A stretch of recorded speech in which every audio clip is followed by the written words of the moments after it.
Olá, bom dia, boa tarde ou boa noite para você, dependendo do horário que você está assistindo a este vídeo. Nós estamos aqui nos reunindo para mais uma vez estudarmos a Palavra de Deus nesta série, cujo nome é O Apocalipse, versículo por versículo. Nós estamos ainda estudando o capítulo 1 de Apocalipse.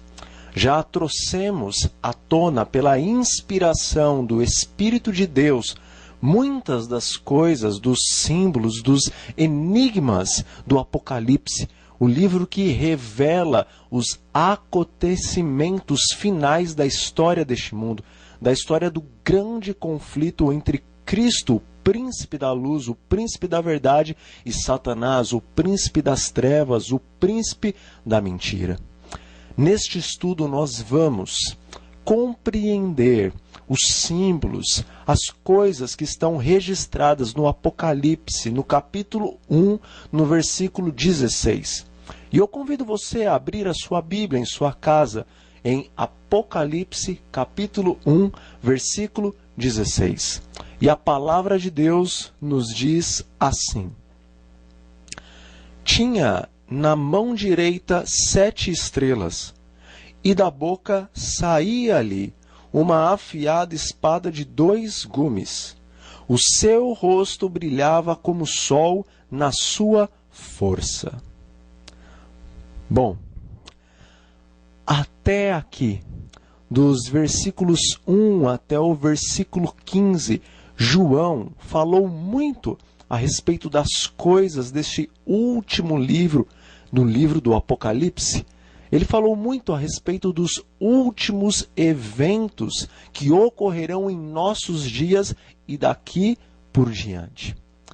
João, a partir mais ou menos do versículo 10, ele começa a ver coisas incríveis e fantásticas, coisas que já estavam dando um nó na sua cabeça, enigmas que já estavam dando um nó na cabeça daquele velho discípulo que agora se encontrava ali na ilha de Patmos, tendo a sua primeira visão a respeito do livro do Apocalipse e de todos os extraordinários eventos que ocorreram no passado e que estão ocorrendo agora e que ocorrerão no futuro. Mas agora João, ele diz que ele vê o Senhor Jesus Cristo. E ele vê que Jesus, ele tinha em sua mão direita 7 estrelas. É muito importante que compreendamos cada símbolo. É muito importante que nós nos detenhamos em cada simbologia do Apocalipse, porque em cada símbolo, em cada coisa pequena, há muito conhecimento nesse livro. Os pormenores do Apocalipse, as coisas mais minuciosas, nos trazem revelações que são imprescindíveis, que sabemos, são importantíssimas informações que sem as quais nós não vamos conseguir compreender qual é realmente a verdadeira revelação que Deus deseja trazer para os seus filhos nesses últimos dias. Vejamos, João, ele disse que Jesus não apenas tinha estrelas em sua mão, mas ele esclareceu que as estrelas estavam na mão direita de Cristo. E o que isso significa, a mão direita? Bom, João era judeu. Ele vivia em uma sociedade em que a mão esquerda e a mão direita tinham um significado. Na sociedade em que João vivia, e até mesmo hoje em muitas sociedades, a mão direita ela tem uma simbologia. A mão direita ela simboliza poder, ela simboliza força, ela simboliza domínio. E de uma maneira especial, ela simboliza essas coisas mais relativamente no campo da política e também no campo militar. Jesus, ele possuía essas 7 estrelas em sua mão direita. Nós temos que lembrar que a palavra de Deus nos diz que Jesus, após vencer o grande conflito contra Satanás na cruz do Calvário, Ele se tornou o Rei dos Reis e o Senhor dos Senhores. Não que antes disso Jesus já não fosse o Rei dos Reis e o Senhor dos Senhores, mas após conseguir derrotar a Satanás através de sua morte na cruz, através do derramamento do seu sangue, após ele derrotar a Satanás, mostrando que é possível sim ao homem cumprir os mandamentos do santo decálogo de Deus, após Jesus viver uma vida incorruptível, uma vida irrepreensível, uma vida santa, uma vida pura e por fim entregar esta vida irrepreensível em favor de todos os homens na cruz do Calvário, então Jesus obteve mais uma completa vitória sobre todas as mentiras e acusações que Satanás havia feito contra o perfeito e eterno governo de Deus, contra a perfeita e eterna lei do Altíssimo Jeová. Então Jesus, ele agora novamente recebe esse título de Rei dos Reis e Senhor dos Senhores. Toda a autoridade lhe foi dada nos céus e toda a autoridade lhe foi dada também na terra.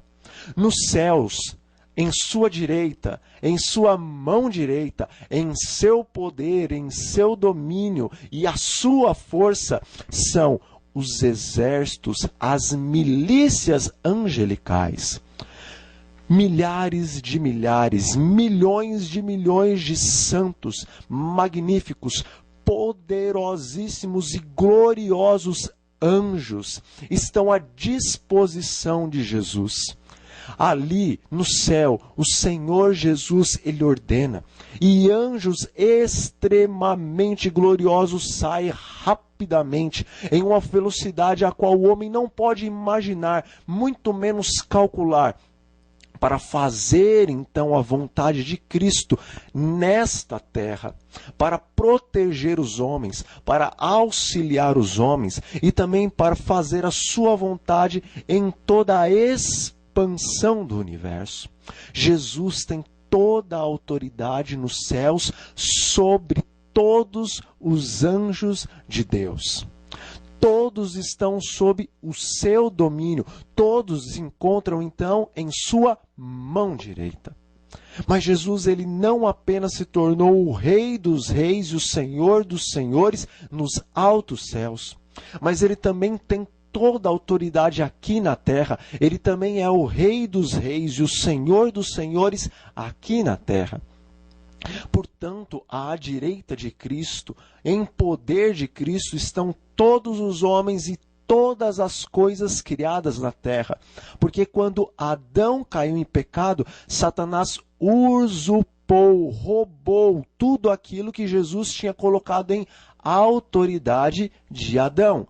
Embora Adão não fosse o criador da terra, mas Jesus lhe deu pleno governo de toda a terra, e ele era o príncipe deste mundo. Mas quando Adão pecou, então ele entregou este governo, este poder, esta autoridade, esta força que Jesus lhe tinha dado nas mãos de Satanás. Mas agora, ao Jesus vencer o conflito na cruz do Calvário, ele tomou novamente aquilo que é dele, e o poder, o principado que estava sobre Satanás, agora está sobre Cristo. Então, por mais que Satanás faça muita maldade, por mais que Satanás faça muitas coisas, às vezes até extraordinárias aos olhos dos homens, ainda assim, ele não tem crédito, ou não devemos dar crédito algum para ele,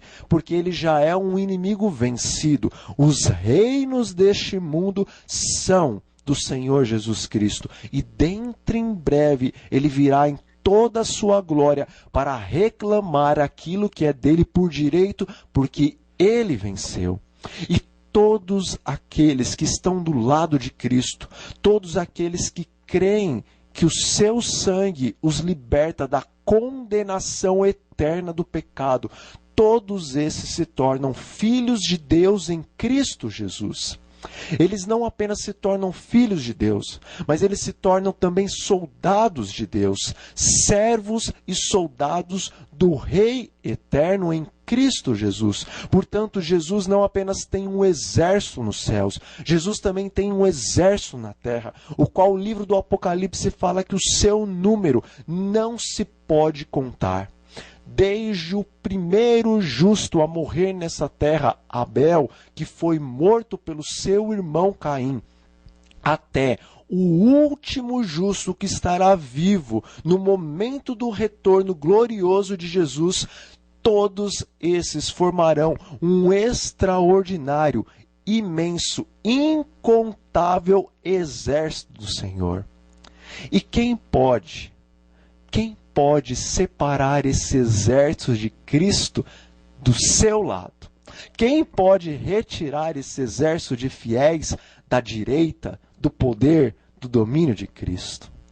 Estou certo que nem a fome, nem a nudez, nem a morte, nem a vida, nem principados, nem potestades, nada no céu nem na terra pode separar os filhos de Deus, os soldados de Deus, aqueles que se colocam à direita de Deus, do Todo-Poderoso, porque eles estão ligados eternamente a Cristo Jesus, o qual deu seu sangue por eles, o qual se tornou homem por eles, o qual não apenas é o seu Deus, o seu Pai, mas também é o seu irmão, porque é carne da carne dos homens e é sangue do sangue dos homens. Nós em Cristo não apenas temos um Senhor, um Mestre, um Deus e um Pai, mas nós temos um irmão, o comandante das milícias, dos exércitos, dos salvos, dos justos nessa terra é Cristo Jesus, homem, Deus, homem, homem, Deus, e ninguém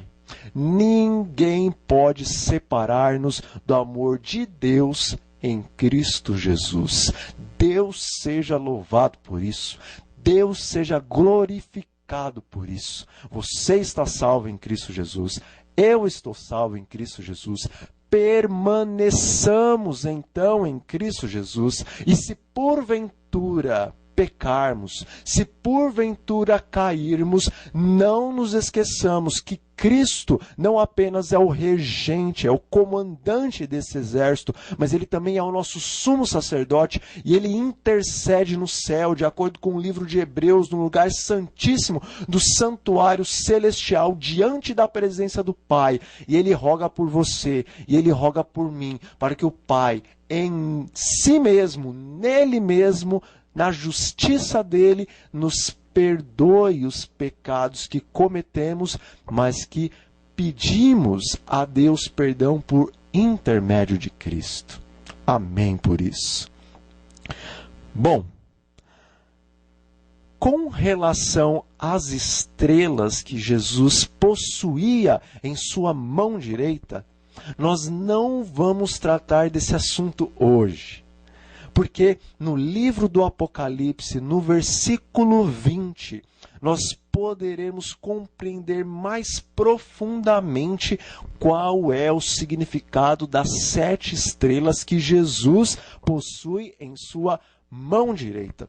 Por isso, meu amigo e minha amiga, meu irmão e minha irmã, vocês não podem deixar de continuar assistindo a série O Apocalipse, versículo por versículo. Porque muitos enigmas, muitas revelações serão tragas à tona para você e também para mim. Veja, você alguma vez já viu um anjo? Em toda a sua glória, em toda a sua majestade, em toda a sua beleza? Acredito que não. Talvez alguns dos que estão nos assistindo já tenham visto, mas a grande maioria acredito que nunca viu um anjo em toda a sua glória e em toda a sua beleza. Mas sabe, a palavra de Deus nos evangelhos nos contam que um grupo de soldados romanos, os quais estavam vigiando a porta do túmulo, o qual Cristo foi depositado, a palavra de Deus nos diz que este grupo de sanguinários soldados, os mais terríveis, os mais destemidos soldados romanos, quando viram um anjo, um único anjo descendo do céu para remover aquela grande pedra que estava na frente ou em frente ao túmulo de Cristo, a palavra de Deus nos diz que todos esses soldados caíram ao chão como mortos. O medo foi tão grande que não deu tempo para eles tremerem os dentes primeiramente, e depois os joelhos, e depois urinarem em suas calças. Não. Foi instantaneamente, no momento em que eles viram esse glorioso ser vindo dos céus, o qual tinha aparência de relâmpago e era terrível em sua aparência. Ao ver ele instantaneamente, todos caíram ao chão de medo. Mas aqui no livro do Apocalipse, nós estamos vendo o relato de que João, ele não apenas viu um anjo glorioso de Deus, mas ele estava vendo o próprio Deus, o próprio Cristo em toda a sua glória, em toda a sua majestade, porque Cristo, ele expressa a fisionomia, ele expressa perfeitamente a fisionomia do Pai. Jesus, ele não apenas é igual ao Pai internamente, mas ele também é igual ao Pai externamente. E a glória de Cristo é algo tremendo, e João estava podendo contemplar a glória do Senhor. O que será que João pensou naquele momento? O que você, o que eu pensaríamos se pudéssemos ver o Senhor Jesus em toda a sua glória e em toda a sua majestade, como João estava vindo? Bom, eu acredito que nós teríamos uma atitude muito semelhante à dos soldados romanos. Atitude também muito semelhante à de Daniel, que quando viu esse glorioso ser, Jesus, em toda a sua majestade, não conseguiu ficar de pé, mas caiu prostrado aos seus pés, também semelhantemente ao morto. Contudo, João nos diz que da boca de Cristo saía uma afiada espada de 2 gumes. Aí a coisa piorou. Se João já estava tremendo com aquela gloriosa visão do Filho de Deus em toda a sua majestade, em toda a sua resplandecente e fulgurante glória, o que diria agora você se visse o que João viu?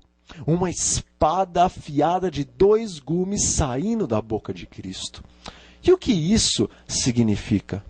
Bom, nós sabemos que todo bom soldado de Cristo precisa usar uma armadura espiritual.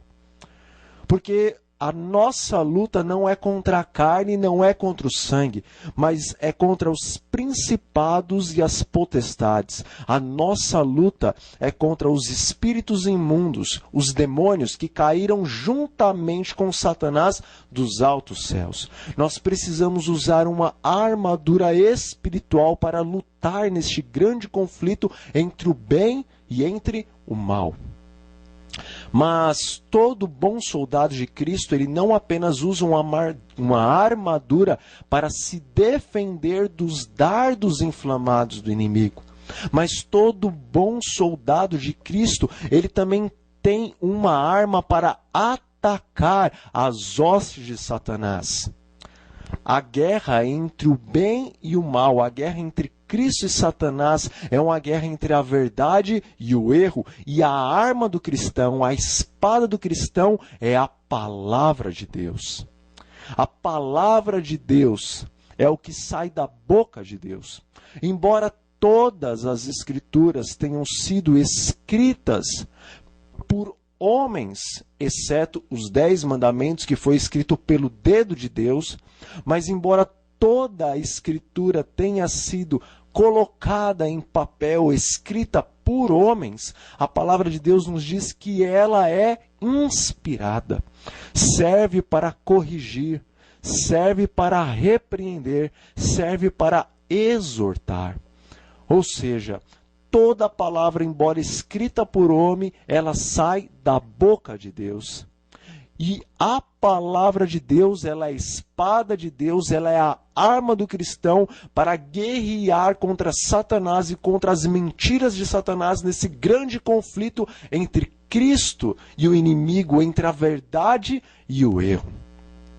Mas veja que a palavra de Deus, ou a espada de dois gumes que saía da boca de Cristo, ela tinha dois lados.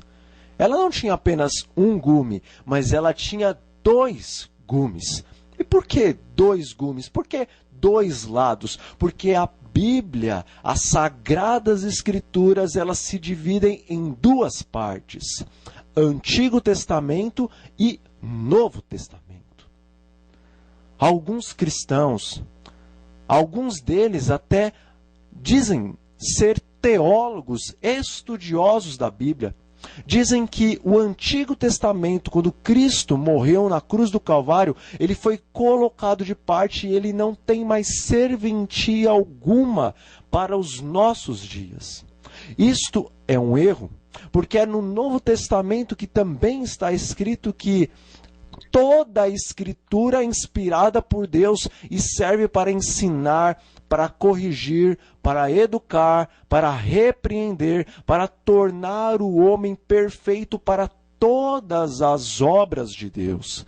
Então, a palavra do Senhor, de Gênesis até o Apocalipse, ela se renova a cada manhã na vida do cristão.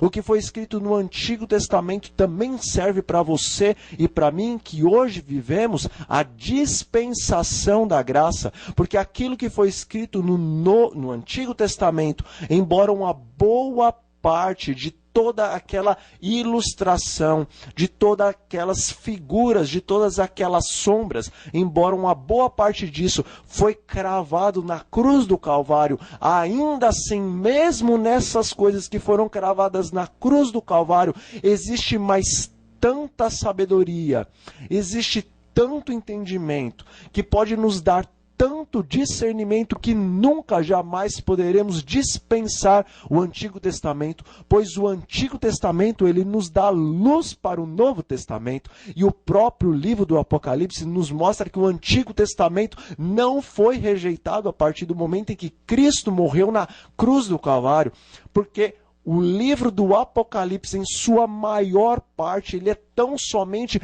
uma repetição do que Daniel e todos os profetas escreveram no Antigo Testamento. Jesus, se ele estivesse cravando na cruz, o Antigo Testamento, ele não repetiria tantas e tantas vezes as palavras dos antigos profetas, dos antigos pais.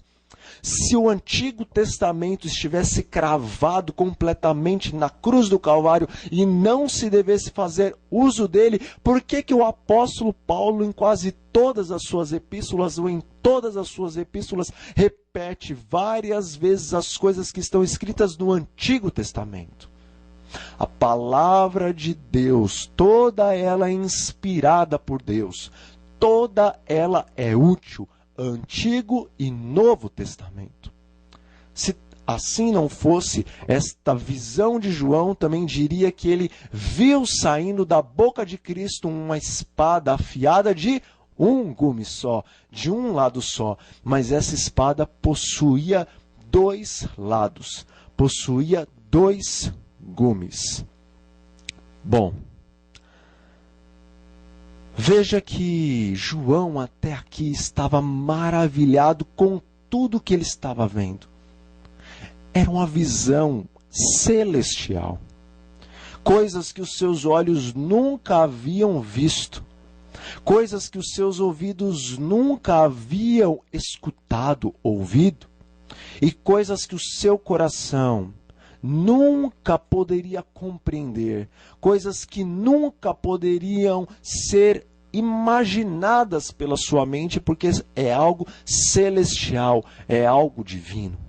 Certamente João estava muito confuso, e assim como Daniel e outros profetas que puderam ver a glória de Deus, João neste momento começava a ficar temeroso. E nós vamos ver mais para frente nos outros estudos que João ficou muito temeroso. Mas ainda assim, esse corajoso apóstolo. Ele resistiu o medo. E ele não resistiu à sua curiosidade. E ele mirou os seus olhos, ele fixou os seus olhos no rosto de Jesus. E a palavra que acabamos de ler, o versículo que nós lemos, nos diz que o rosto de Cristo é como o sol em sua força. Ou seja, o rosto de Cristo era como o sol ao meio-dia, no pico máximo, onde ele está mais forte e incide os seus raios, lança os seus raios mais esplendorosamente sobre a terra e sobre os homens que habitam na terra. E por que essa simbologia? Por que o rosto de Cristo era tão glorioso e resplandecente como o sol ao meio-dia, como o sol em sua força? Porque Jesus, ele é o sol da justiça. Nós, seres humanos, não possuímos justiça em nós mesmos, mas Jesus, ele possui justiça em si mesmo porque ele é Deus e ele é perfeito. E foi Jesus, juntamente no conselho com o Pai e com o Espírito Santo, que preparou para todo o universo uma lei perfeita. Não pode haver injustiça se não é ou se não existe uma lei justa.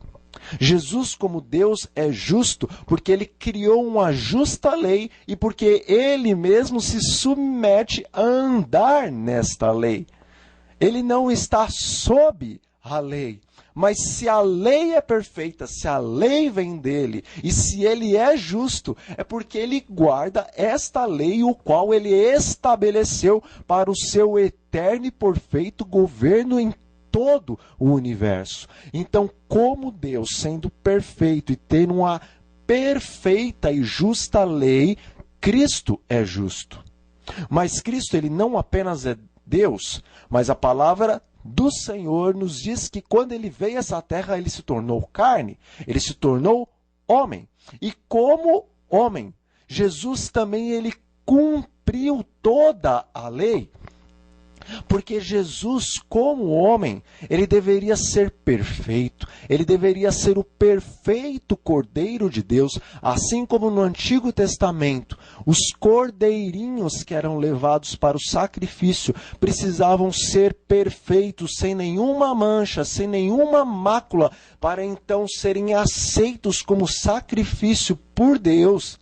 No Novo Testamento, o verdadeiro Cordeiro de Deus, que é Cristo, que tira o pecado do mundo, ele tinha que ser perfeito, ele tinha que ser irrepreensível, ele não poderia ter nenhuma mácula, e não apenas fisicamente, mas muito mais espiritualmente, porque Deus não estava tão interessado no sacrifício apenas físico, mas muito mais em um sacrifício espiritual. Jesus sacrificou-se física e espiritualmente, e o sacrifício de Cristo só pôde ser aceito por Deus, porque Jesus viveu irrepreensivelmente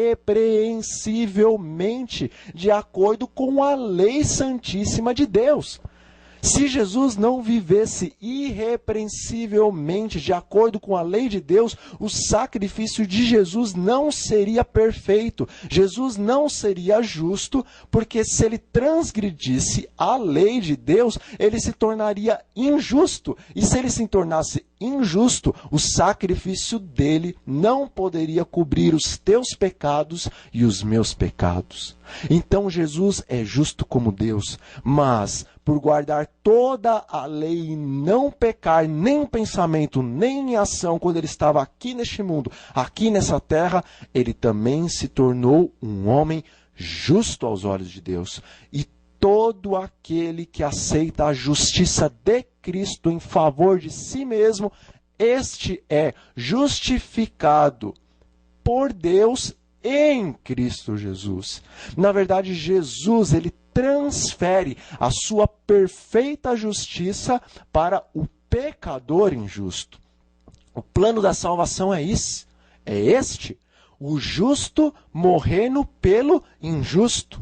A justiça de Cristo recaindo sobre aqueles que aceitam. E a nossa injustiça na cruz do Calvário recaindo sobre Cristo. É uma troca. Ele decidiu trocar a sua justiça com a nossa injustiça. Porque o salário do pecado é a morte, e Jesus na cruz do Calvário morreu por ti, morreu por mim. Vais continuar desprezando a glória de Cristo, a justiça de Cristo, a salvação de Cristo? Para quê? Por quê? Que ponto de interrogação enorme na tua vida e na minha vida, talvez, se nós desprezarmos a graça de Cristo. Porque o salário do teu pecado, o salário do meu pecado, o salário de não aceitar a justiça de Cristo em nossas vidas é a morte, meu amigo. E a morte eterna. Jesus pagou o preço da morte eterna por você e por mim. A face do Pai, quando Cristo estava na cruz do Calvário, se voltou dele e a ira do Pai recaiu sobre Cristo.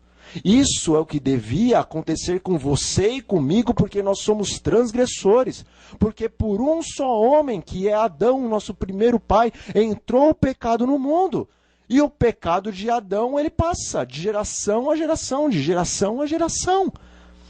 Por isso, não adianta dizer que somos bons, que não fazemos isso ou que fazemos aquilo, e por conta disso, mesmo que não vamos à igreja, mesmo que não nos batizamos, estamos salvos. Não adianta pensar assim, porque todos pecaram, porque todos são descendentes de Adão. Então, todos nós carecemos da glória de Deus. Sabe o que a palavra de Deus fala a respeito das nossas boas obras? Daquilo que nós pensamos que são boas caridades? A palavra de Deus no livro de Isaías nos diz que as nossas boas, não as más, mas o que nós pensamos que são boas obras, aos olhos de Deus, são como trapos de imundícia. E você sabe o que isso significa? Significa que toda a bondade que você pratica nessa terra aos olhos de Deus são como papel higiênico usado, ou como absorvente usado, para ser mais específico. Portanto, não se engane que você, por fazer coisas aparentemente boas, vai para o céu se você não aceitar a justiça de Cristo. Porque a palavra de Deus diz que aquele que crer e for batizado, esse será salvo. Mas todos que pensam que são bons porque praticam boas obras, esses já estão mais do que condenados. A tua e a minha única solução é Jesus Cristo. Ele é a vida, Ele é a salvação. Ele é justo e somente a justiça dele pode ser aceita diante do Deus Todo-Poderoso. Somente a justiça que Jesus conseguiu, sendo homem, pode ser aceita diante do Deus Todo-Poderoso. Meu amigo, o rosto de Jesus, disse João, era como o sol em sua força, porque ele é o sol da justiça. E nós? Nós somos como planetas e satélites naturais. Os planetas e os satélites naturais, como a Lua, não possuem luz própria, mas eles estão girando ao redor do Sol e obtendo do Sol a sua luz. Jesus é o sol da justiça. Ele possui a luz da justiça. E todo aquele que se prostra diante e ao redor de seu trono, esse recebe a sua luz, esse recebe a sua justiça. Portanto, receba a justiça de Cristo, aceite a justiça de Cristo. Você não tem que fazer nada, não são as suas obras que vão te salvar. Porque Jesus na cruz, ele já obteve a salvação e a justiça. Você só tem que aceitar a graça de Cristo. E agora, é claro, a palavra de Deus nos diz que somente a fé na justiça de Cristo, sem obras, então essa fé é morta. Esta fé é morta. Se você ama Jesus, se você aceitou a Jesus, então você pratica as boas obras que Jesus e o Pai te mandam praticar. Porque as boas obras não nos salvam, mas as boas obras nos mostram que nós aceitamos aceitamos a Cristo. Jesus tem um governo universal, o qual a base do governo é a sua lei eterna, a qual foi escrita em tábuas de pedra pelo dedo de Deus para demonstrar que essa lei é eterna e é perfeita, não muda.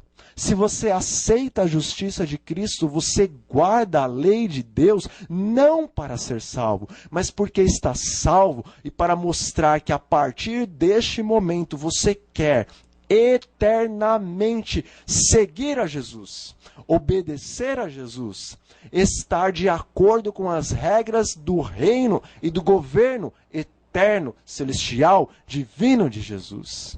Entendeu? Obras e fé, fé e obras devem andar juntas.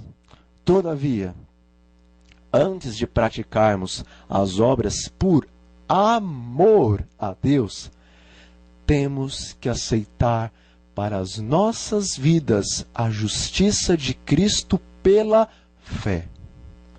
Hoje o Jesus te convida e me convida a nos tornarmos filhos de Deus por intermédio de sua graça.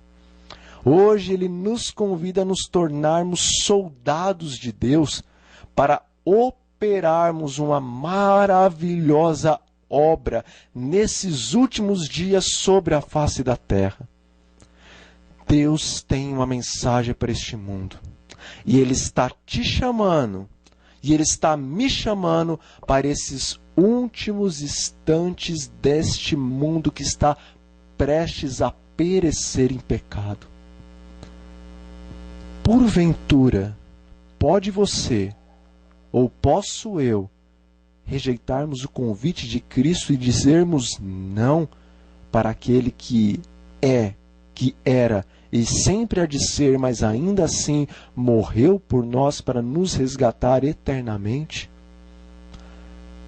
Que a tua resposta e a minha resposta para Cristo seja: eis-me aqui, Senhor, envia-me a mim. Nesse momento, meu irmão e minha irmã, meu amigo e minha amiga, eu convido você a fechar os olhos. Nós vamos falar com Deus por intermédio de Cristo, entregando as nossas vidas a Ele, para que Ele possa fazer de nossas vidas um perfume suave de vida para vida. Oremos. Senhor, nosso Deus e nosso Pai, graças nós lhe damos porque o Senhor enviou o teu Filho amado, Jesus Cristo, para que todo aquele que nele crer não pereça, mas tenha a vida eterna. Nós aceitamos a justiça de Cristo em nosso favor. E nós queremos que o dedo do Espírito Santo agora inscreva as leis de Deus em nosso coração, para que andemos em teus estatutos e guardemos os teus mandamentos, para que haja em teu coração alegria por nós e para que haja satisfação em nossos corações por seguirmos as ordens do nosso Deus e Senhor Jesus Cristo. Pai Santo, em nome de Jesus oramos. Aceita-nos em teu amado Filho e dai-nos a salvação e a vida eterna, é o que lhe pedimos e lhe agradecemos. Amém. Meu amigo e minha amiga, meu irmão e minha irmã, não deixe de assistir os próximos programas, os próximos estudos do Apocalipse, versículo por versículo. Daqui por diante as coisas se tornarão cada vez mais impressionantes, cada vez mais extasiantes, cada vez mais revelantes. Eu espero você e até a próxima.